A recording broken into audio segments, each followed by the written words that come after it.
ગુજરાતમાં પણ કમોસમી વરસાદ વરસ્યો છે। અમદાવાદમાં પણ આજે ધીમી ધારે વરસાદ વરસ્યો છે। અમદાવાદ શહેરના પૂર્વ અને પશ્ચિમના ભાગોમાં વરસાદ વરસ્યો।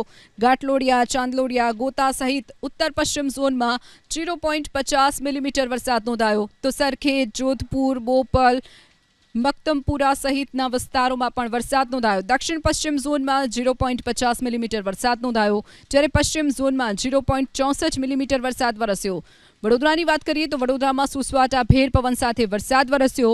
ડભોઈના ઝાલોરા, વાગા, કુંભારવાડા, ટાવર બજાર, કન્યાશાળા, થરવાસા ચોકડી સહિતના વિસ્તારોમાં વરસાદ વરસ્યો તો સિદ્ધપુર, જૂની માંગરોળ, ચણવાડા, શિરોલા, મંડાળા, ફરતીકુઈ, વેગા સહિતના ગામોમાં પણ વરસાદથી ખેડૂતો હેરાન થયા છે।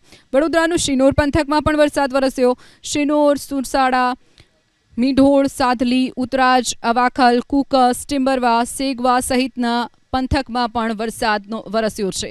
છોટાઉદેપુરના નગર સ્ટેશન વિસ્તાર, પેટ્રોલ પંપ ચોકડી, કસ્બા વિસ્તાર સહિતના વિસ્તારોમાં ધોધમાર વરસાદ વરસ્યો। મહીસાગર જિલ્લાના લુણાવાડા, વીરપુર, બાલાસિનોર પંથકમાં ધીમી ધારે વરસાદ વરસ્યો છે તો જિલ્લાના ગ્રામ્ય વિસ્તારમાં દેવગુંથલી, વીરપુર, દામોદ, લાલસર સહિતના ગામોમાં કમોસમી વરસાદે લોકોને હેરાન કર્યા। પંચમહાલનું ગોધરા શહેર અને ગ્રામ્ય વિસ્તારમાં પણ કમોસમી વરસાદ વરસ્યો।